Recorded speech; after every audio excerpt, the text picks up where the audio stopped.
The Alaska route isn't just a road, it's so much more than that. It represents a vital connection, a lifeline, and a testament to human ingenuity in the face of challenging geography. It's a complex network of highways, ferries, and even air corridors, all working in concert to keep Alaska connected.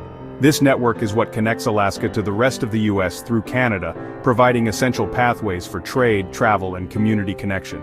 The Alaska Highway, with its rich history dating back to Wantu, is undoubtedly the most iconic element of this route.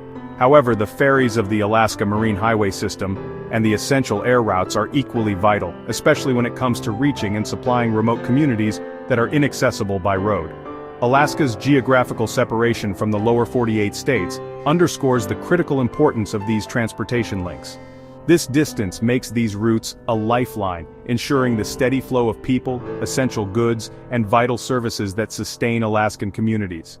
Trucks tirelessly haul supplies daily, navigating the long stretches of highway to keep shelves stocked and businesses running. Meanwhile, ferries diligently serve towns and villages with no road access, providing a crucial link to the outside world. Without these reliable and consistent links, Alaska's economy would suffer greatly, and the daily lives of countless Alaskans would be profoundly impacted.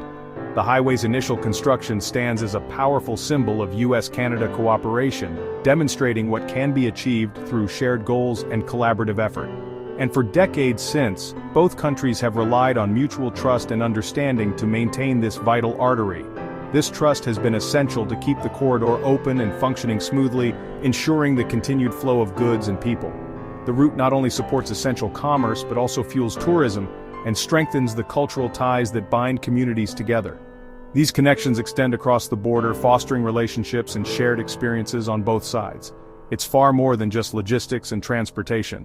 It's a shared artery that facilitates adventure, supports families, and enables businesses to thrive. Therefore, closing it isn't simply a policy change or an administrative decision, it severs a vital connection, disrupting the flow of life and commerce. This severance impacts a legacy that's shaped the North for generations, influencing its culture, economy, and social fabric. The potential disruption raises urgent and critical questions that demand immediate attention and careful consideration.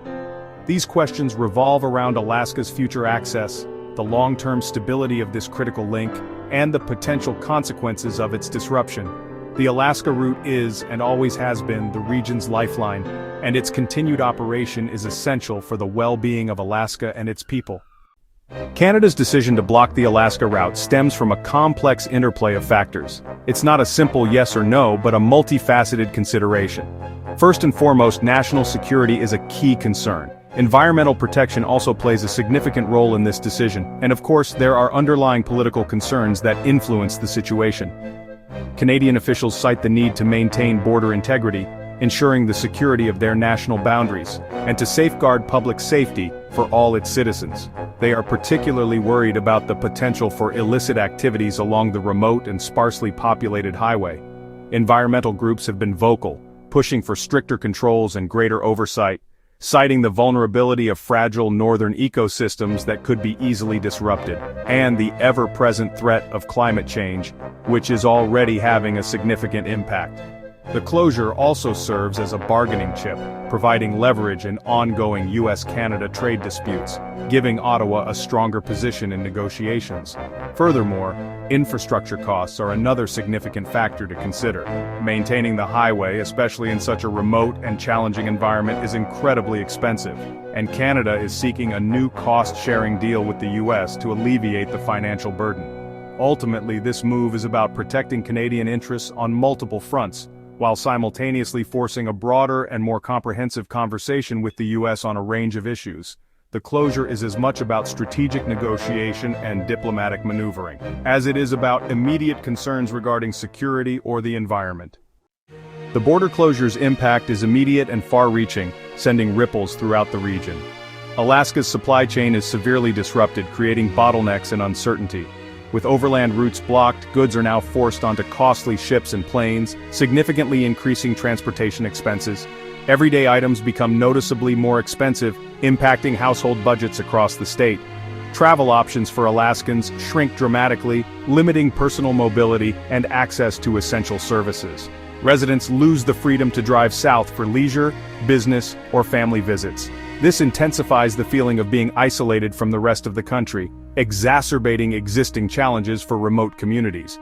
Canadian towns along the route, heavily reliant on Alaskan traffic for their economic survival, face severe economic hardship as tourism and trucking operations grind to a halt, threatening livelihoods and local economies. Local businesses see widespread cancellations of bookings and reservations.